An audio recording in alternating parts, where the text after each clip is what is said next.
10 లక్షల కోట్ల రూపాయల ఆదాయం పెరిగేది. ఆ ఆదాయం ప్రజా సంక్షేమ కార్యక్రమాలు ఖర్చు పెట్టారు. 5 ఏళ్లుగా 3 రాజధానులు, ఇప్పుడు 4వ రాజధాని. ఆ రాజధాని మళ్ళా హైదరాబాద్ పోవాలని మాట్లాడుతున్నారు. సిగ్గు ఎగ్గు ఉంటే మనుషులైతే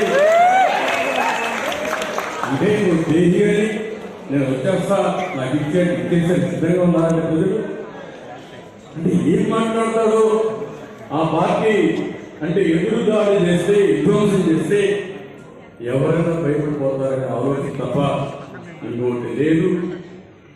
కనీసం ఈ రాష్ట్రంలో ఇప్పుడు మాట్లాడుతున్నారు, మాకు ఒక అమరావతి, హైదరాబాద్ నానికి ఒక రాజధాని కావాలి, విశాఖపట్నం మనకు రాజధాని కావాలి, లేకపోతే బెంగళూరు మనకు రాజధాని కావాలి, లేకపోతే చెన్నై మనకు రాజధాని కావాలి.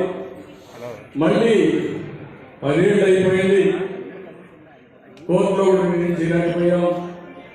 మా విధానం 3 రాజధానులు, మళ్ళా తిరిగి వస్తే 3 రాజధానులు కాదు 4వ రాజధాని కోసం పోరాటాలని చెప్పే పరిస్థితికి వచ్చారంటే ఎంత నీచంగా ప్రవర్తించారో పెట్టుకోవాలి. ఈ పుస్తకం కూడా చాలా అనిపిస్తుంది నాకు. ఆయన రాశారు కానీ పాపం విధ్వంసం కాదు. ఈ అరాచకానికి ఏ పేరు పెట్టాలో అర్థం కాని పరిస్థితుంది. అందుకే అన్న ఒక సైకో విధానం. మామూలు వ్యక్తులు మీరు ఉండేవాళ్ళు ఎవరు అడుగుతున్నా, ఇలాంటి పనులు చేసి మళ్ళీ సమర్పించుకునే మనసుతో ఎవరికైనా ఉండాలని మనం అడుగుతున్నారు.